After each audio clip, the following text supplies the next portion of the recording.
Hey, I'm your host, Dr. Desiree Cassell. I'm an orthopedic and pelvic floor physical therapist specializing in women's health, aka pelvic floor.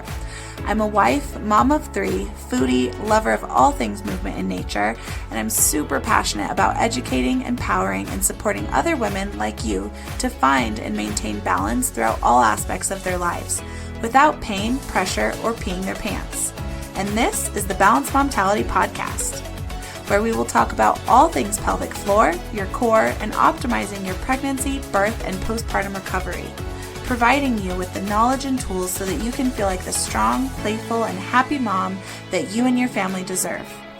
Now let's get you out of those pads and back to loving movement. Fill up your water, pop in those AirPods, roll out your mat, and let's connect.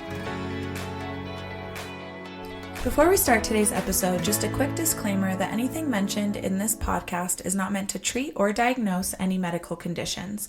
If you have any questions or concerns about your healthcare needs, please seek the care of your medical provider.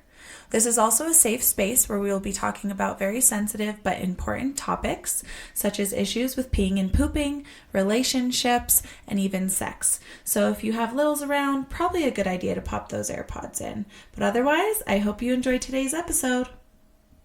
Hey mama, so glad you're back for another episode on the Pelvic Floor Core and More show.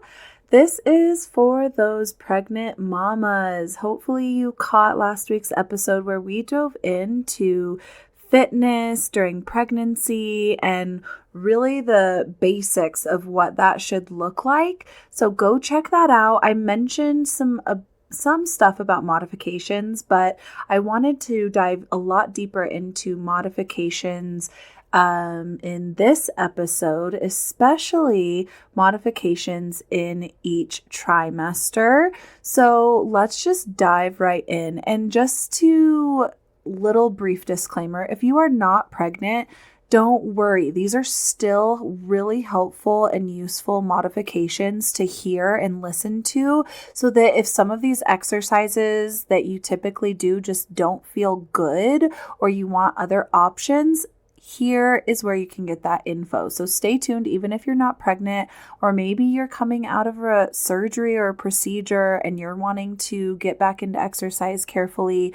Listening to this episode is still going to be helpful. So don't just bow out if you are not pregnant, because I promise there's some good juiciness inside of this episode. But definitely go check out last week's episode if you are pregnant, so you can have a bigger idea of what our goals really are during pregnancy, because this is when so many moms just feel scared or overwhelmed about exercise, and it causes them to either stop doing a lot of movement overall. They really take it easy, especially if they got hit with a really rough first trimester. Maybe they were nauseous and throwing up and just exhausted and napping all the time. And that exercise and desire to move just really went on the back burner. And now they're feeling more pregnant and they know they should be moving, but they haven't really been. So they're just walking and taking it easy. Or maybe you are feeling pretty good during that first trimester and you're like, you know what? I've been running. I've been going to these HIIT classes. I'm still just going to keep on going until it doesn't feel good. That is okay, but there are some things that we might just want to start looking at to really see, are you truly appropriate at that level, even if it's feeling good? How is your body showing up there? Because there are certain signs and symptoms we can see that really give us some insight into how our body is behaving and responding. And if it's too much, because if we push through when our body's been saying, hey, I think this is a little too much, that's where all of a sudden we get those big stoppers, the things that make you stop because you weren't listening or you're in so much pain, right? And we want to avoid that. We want to keep you moving, feeling comfortable, feeling confident about movement, and not at all afraid. So again, last week's episode talks a little bit about some of those big red flags and the safety around exercise. But let's just recap really quick. So obvious things, right? If we are having pain, we're not doing it. If you are getting a lot of flurries or feeling lightheaded, like you're going to pass out, we're not doing it. If you're starting to get contractions or bleed, we are not doing it. These are big red flags. Now, contractions are something that are pretty common with women, especially if you're in that third trimester. Getting what we call Braxton Hicks when you're more active is pretty common. But if those contractions or Braxton Hicks start to act like real contractions, meaning they're getting closer together, they're getting more intense, this is when it's time to definitely go seek medical support and make sure that things aren't actually causing labor. But if you're feeling some Braxton Hicks contractions, your whole belly is tightening, start with just some deep breaths, some water, and maybe it is time just to calm down, give your body a little rest, because we do tend to get these when our body is feeling a little tapped out. But otherwise, looking at the body boundaries as your big guidance, right? Those body boundaries, lots of episodes on that, but breaking those down so that you are aware of what exercise should feel like in your body. And if you're unsure, if you're within those body boundaries or you don't really understand them, first go check out the episodes, and I will try to link them in the show notes, but just go check the podcast show page. There's some episodes on the body boundaries. And I think I mentioned them more in last week's episode, so I don't want to dive too much into that today. But also inside my on-demand 12-week program, Restore, which is inside the Pelvic Floor Core and More app. This is a free app, you guys, so definitely go download it if you haven't, because there are free master classes there. And this is where my 12-week on-demand Restore program lives. So I walk you through, we look at those body boundaries way more in depth. I can get videos, pictures of you and your body in these different positions to be able to say, oh yeah, look, your alignment isn't quite right here. That might be too hard. Or maybe you're just not really thinking about it correctly. Try it again with this cue. Or, oh yeah, look, that pressure is shifting out into your belly, increasing that diastasis line or coning or doming. So let's modify it. Let's do this instead, right? Or, oh, you're having pain with this? Let's try this. So I am there to help guide you through that Restore program. So if you're wanting more guidance, definitely go check that out. But also know I do one-on-one coaching. So come over to the show notes and get my contact info and reach out so we can dive deeper into your patterns, your imbalances, find that root cause of your symptoms and get you on a good plan to healing and restoring. But modifications are something you're always kind of paying attention to, right? Every time you show up for an exercise, whether you're pregnant or not, we need to be assessing, how is my body showing up here? We're not just showing up, clicking the checkbox that we did the exercise. Sure, you can do that. You might get some benefit out of it. Yeah, your heart rate's going to get up. You're going to sweat a little bit. Your muscles might pump and get a little stronger. But are you really getting the big bang for your buck? Are you preventing injury, restoring movement patterns and functional strength, optimizing your kinetic chain, and preventing joint replacements, while also engaging and being intentional with the muscles that should be engaging during certain exercises and in the pattern they should be engaging?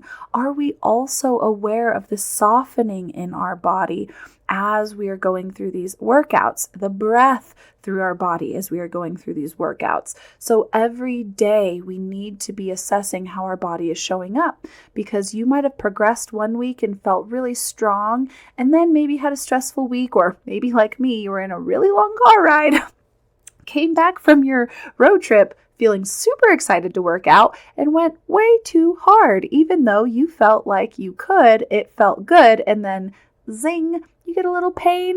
You did not take it slowly, and now your body is yelling at you, because yes, that is where I am at this week.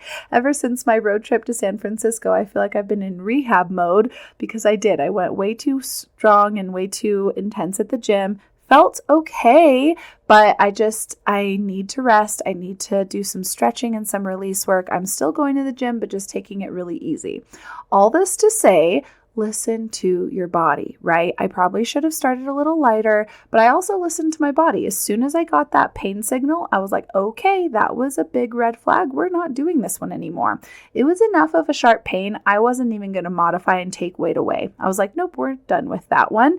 And yes, I'm still feeling the ache of that. So it's going to be a process, and that's okay. But just all this to say, listen to your body. Every time you progress or modify. It's okay. You're going to change. You're going to ebb and flow. Some weeks you're going to feel really strong and want to progress and push it. And other weeks you might need to take it easy, especially during pregnancy. The goal during pregnancy isn't to do less or to prove anything. It's to adapt your body so that you can stay strong and avoid injury and prep for labor and postpartum.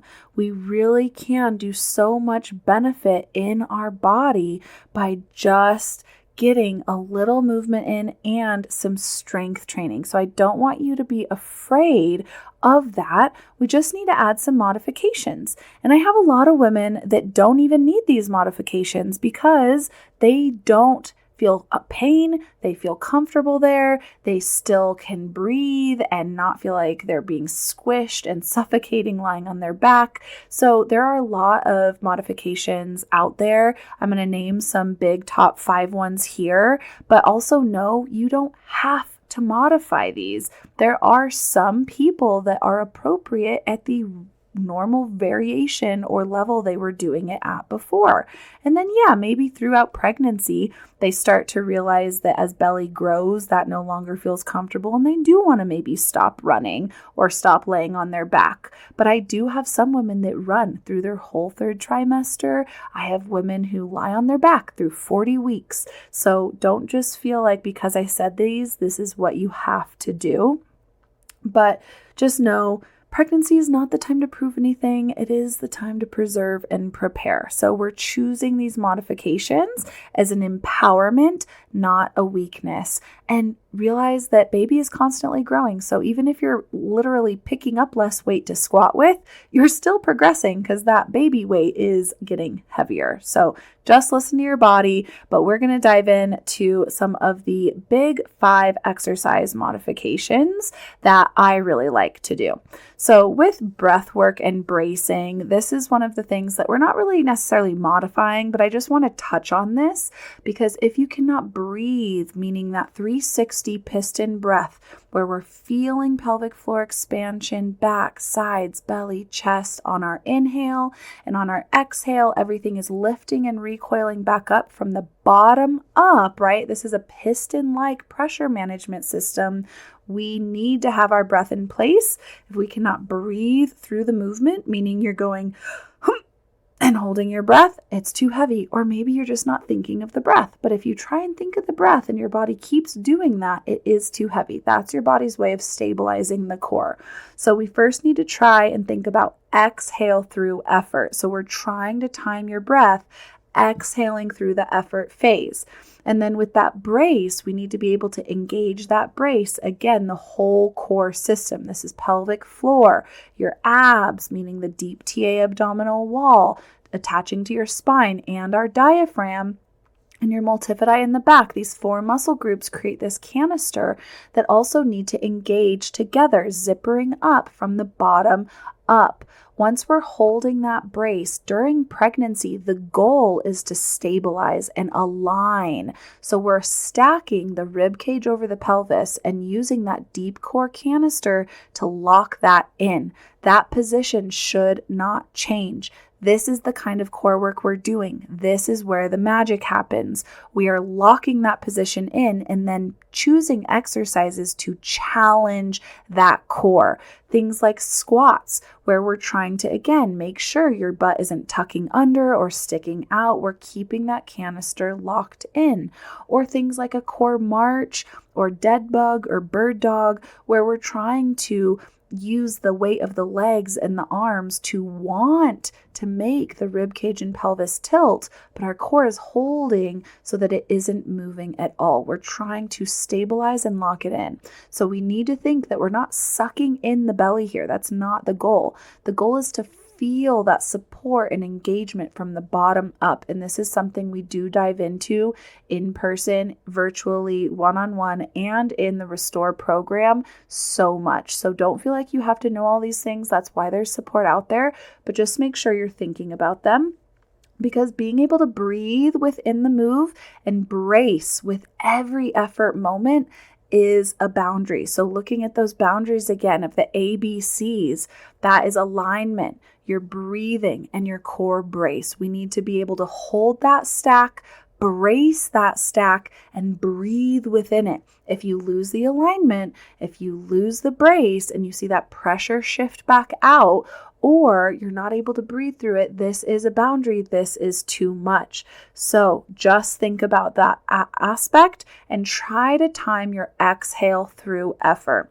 If that's getting a little tricky, try the exhale through the whole thing. That just means you're going to pause, take an inhale in between reps, and then exhale through that whole movement. But a big common exercise we like to do during pregnancy are squats and even sometimes lunges, although lunges can be a little risky for people that have pubic bone pain or that separation at the pubic bone joint that might be a little uncomfortable. So if you are having any pain with that, right? Like say you're going into a lunge or a slider lunge out to the side where your legs are coming apart and that's pulling on the pubic bone, then hey, let's stop lunges for now and let's actually try changing it to a squat because we can get a lot of similar strength and benefit out of a squat. But even sometimes we need to modify a squat. And so with a squat, one of the things during pregnancy that we do like to play around with is a wider stance. And this sometimes just comes with the way our body naturally adjusts, right? Due to the center of gravity in the belly pulling you forward. This shifts our weight and it shifts the diaphragm and how the core can engage. And that is why it's so important to keep the core strong and engaged throughout exercise and throughout pregnancy, especially on top of all of the hormonal shifts and laxity in the ligaments. We really do want a lot of strength and stability in the system. So thinking about that core brace through everything, especially those functional moves, can be a game changer. So play around with squats, play around with a wider stance if you naturally did a more narrow stance, and also playing around with where you hold the weight. So maybe you are now holding it and you were holding it as a goblet squat, but maybe belly's getting in the way. And so now we want to hold dumbbells in our hands and maybe we even prop them up over our shoulders and hold it there. Or maybe we take that goblet squat weight and we hold it up at our chest with both hands. So play around with where you hold the weight here. You may even still use a bar. Just know you need to be within those boundaries. If that bar is too heavy and you're losing the alignment, we need to either take weight away or let's play around with a different type of weight. I personally, during pregnancy, like to move the weight to the front of the body and not have it on the back, just because of the pull of belly. This is already kind of causing a tight, low back. And when we hold the weight in the front, we get a little more core out of it. So that little shift can make a big difference. But also looking at how to modify planks and core work, because this is the big controversial one where so many people say we don't even want to be working our core out during pregnancy, right? But that can be, again, such a disservice because of that stretch of the abdomen and the tension in the back. Your core is what's becoming the most imbalanced during pregnancy. And that disadvantage of half of the core getting stretched out and half of the core getting tighter can really start to shift pressures and wreak havoc on the system, causing a lot of pain and tension, sciatica, prolapse, incontinence, all these not fun things. So there is a lot we can do to counteract that pull. And just thinking about keeping the abdominal wall strong is a huge part of that. So we do still want to even do planks. But with that being said, maybe you move your plank up onto a high counter or on the wall and do it more of an elevated position. I like this better than even on your knees because you're still keeping that extension strength. And one cue here to help keep the front line of the abs engaged. Yes, we want the deep core system to brace tightly here and hold in neutral. But as you get lower to the floor or wherever you're feeling that challenge where you really are having a hard time keeping the alignment, think of it almost being like a crunch where you're just really connecting and holding that rib cage to the pubic bone, or really trying to keep that connection and not let the belly sag and the back get tight. But also looking at things like side planks. Side planks can be really great, getting the obliques and the glute med and our shoulder and a lot of other stability things. But also for Planks and core work, these are where the core march comes in, but that's lying on your back, which I do think is great. And a lot of people have no issue with this. Again, I've mentioned that I had women all the way through 40 plus weeks on their back completely fine. But if you are uncomfortable, whether it's pain, remember pain is a boundary. If it hurts, we're modifying. Or if you're just feeling like you can't really breathe, or you're getting lightheaded, or you're just feeling squished because baby is literally squishing you and preventing blood flow from coming back to your system, then we need to adapt. And this is where I think options like a big therapy ball, where you get that big pregnancy birthing ball out and you can do a seated march, right? So you can sit on that ball. You can do things like engaging your brace and marching on the ball.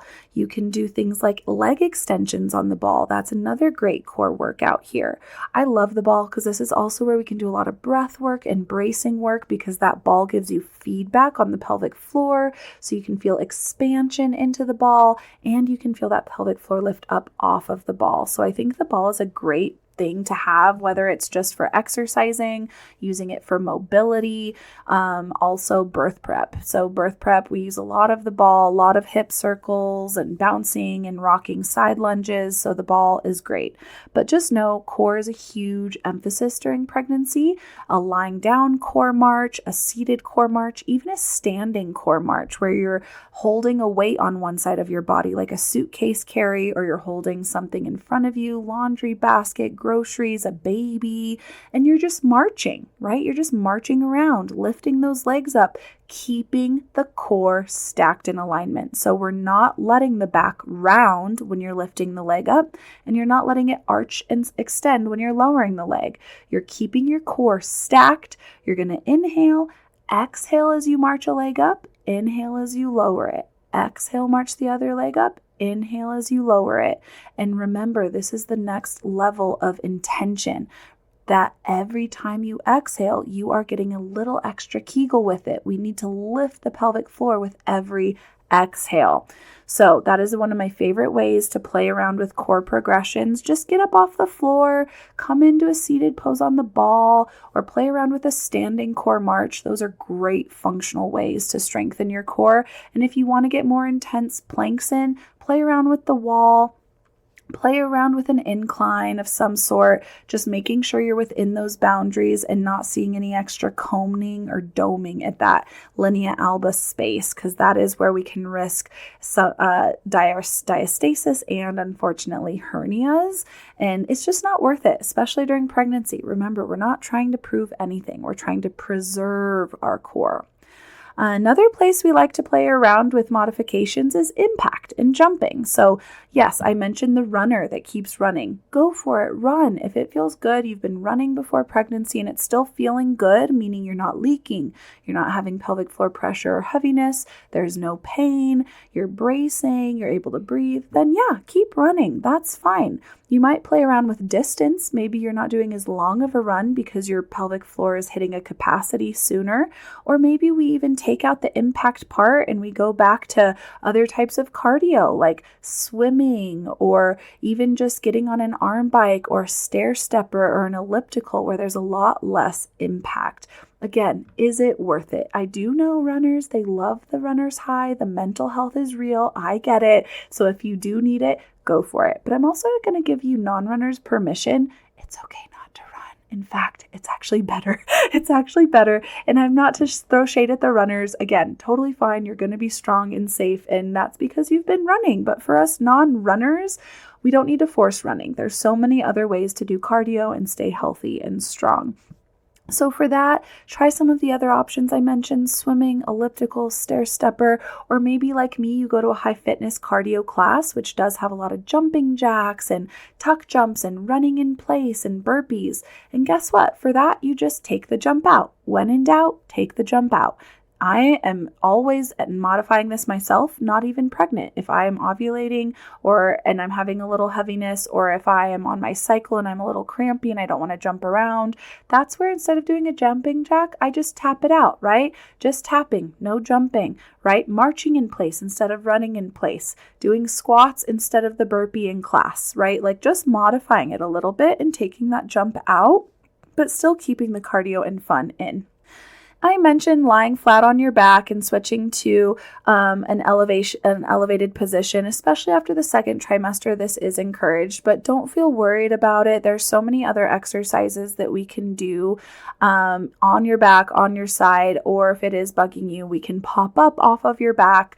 But one of the other progressions I wanted to mention, or modifications I wanted to mention here, because one of the exercises I personally love during pregnancy and with most people are bridges. Bridges are so amazing. During pregnancy, they're great. We can keep our glutes engaged and turned on. But then if lying on your back is a little uncomfortable, I like the hip thrust. So the hip thrust is just like the bridge, but you're going to elevate your upper body. So your shoulder blades are going to be on a bench, a workout bench, an ottoman, a couch, a chair, something like that, so that we can then we're elevated. Your upper body is elevated. So we're not going to feel squished. We're not going to have a lot of sacral tailbone pressure anymore, but we're also getting a deeper range of motion through the glutes. So even if you're not pregnant, play around with the hip thrust. If you feel the connection, the stability, the control in a bridge position, challenge yourself with the hip thrust, because it is kind of a challenge. There's less feedback, there's less stability, so there's more room for instability and losing the alignment. So my favorite cue with bridges and or hip thrusts is to place your hand on the side of your core with the palm of your hand touching your ribs and your fingertips touching your hip bone. That distance should stay the exact same when you brace. And you brace, you put your hands there, you feel that space, and then when you hip thrust or bridge up and then come down, they should not have moved. If they come apart, you extended too high, that movement came into your spine. And if they come together, you tucked your glutes and you posteriorly tilted your pelvis and also lost alignment. So using hand cues can be so helpful. And with that being said, placing a hand on your tummy whenever you're unsure how you're bracing is also super helpful. Because remember, when we brace, we want to zipper and have everything kind of cinch up and in. You should see baby kind of hug up and into your spine.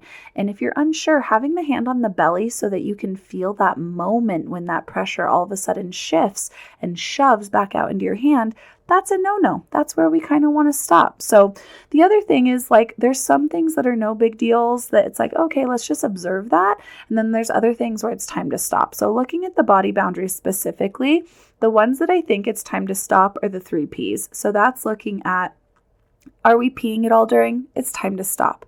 Are we having any pain? It's time to stop. Are we feeling pelvic pressure, like pelvic organ prolapse pressure or pressure out into the abdomen and linea alba space, like coning and doming? This is kind of in the middle, because I do think it's risky and not worth continuing to exercise with that. However, if it was as simple as, oh wait, I forgot about my brace, I need to engage, and now look, I don't feel the pressure, then yeah, keep going. And so with that being said, the ABCs are a little bit more of that yellow flag, like, oh hey, let's observe this, let's try again, and if we can get it right, then sure, keep going. But if it continues to show up, meaning your alignment keeps failing, you keep holding your breath, you keep forgetting your core brace or feeling pressure pouching out when you go to do it, then yeah, it's time to stop. And also during pregnancy, if we feel that heart rate skyrocket and it doesn't make sense, right? Like you're just barely working out and all of a sudden your heart rate's in the 170s, like we need to get that figured out. Also checking your respiration and feeling like you're not going to pass out. If you are, please sit down, drink some water. If those symptoms don't subside, seek help. Or if you're getting those contractions and they're not going away with rest, definitely seek help. But it is so important that you stay safe and strong during pregnancy. So I hope that these modification suggestions helped you. And if you want deeper guidance, definitely join Restore. This is safe for pregnancy and postpartum. I will help you navigate it so you know what is appropriate for you and what isn't. And you get feedback inside that program one-on-one with me. So listen to your body, adapt with love, and know that you are building both strength and safety for motherhood. And that is so freaking epic. And I have a lot more coming for you for birth prep. We're doing a little bit of an impromptu prenatal series, just like I did a postpartum series last month. We're a little flip-flopped here, but I had to give my pregnant mamas some love too. So stay tuned because the next episode is going to be on birth prep. And then for you not pregnant or postpartum mamas, don't worry. I've got lots more coming for you as well. And hopefully you found some benefit in these episodes too. Share with your mama friends, especially if they're pregnant or going or trying to be or postpartum. This is definitely information I wish I knew sooner, and I think every mom needs to know. So definitely share. Tag me in your stories at The Balanced Momtality. Love to see those posts and call outs. Otherwise, stay tuned. We've got another episode coming out this week. Well, that's it for today's episode. I hope you enjoyed it as much as I did, and I want to thank you so much for taking the time out of your busy day. I know you've got so many other important things going on, but I hope it was helpful and you leave here with some tools to help you in your healing journey. And I just want to ask you, if you have found this helpful, to please leave a review on iTunes. Scroll down to the bottom of my podcast page and leave that 5-star review so it can help other women see this information. And also, if you want to be a part of my community of amazing women trying to balance all the things, great tips and insight and sharing stories and just motivating each other along the way, feel free to join my Facebook group, The Balanced Momtality, Wellness and Support. I hope to see you here next time on the Balanced Momtality podcast.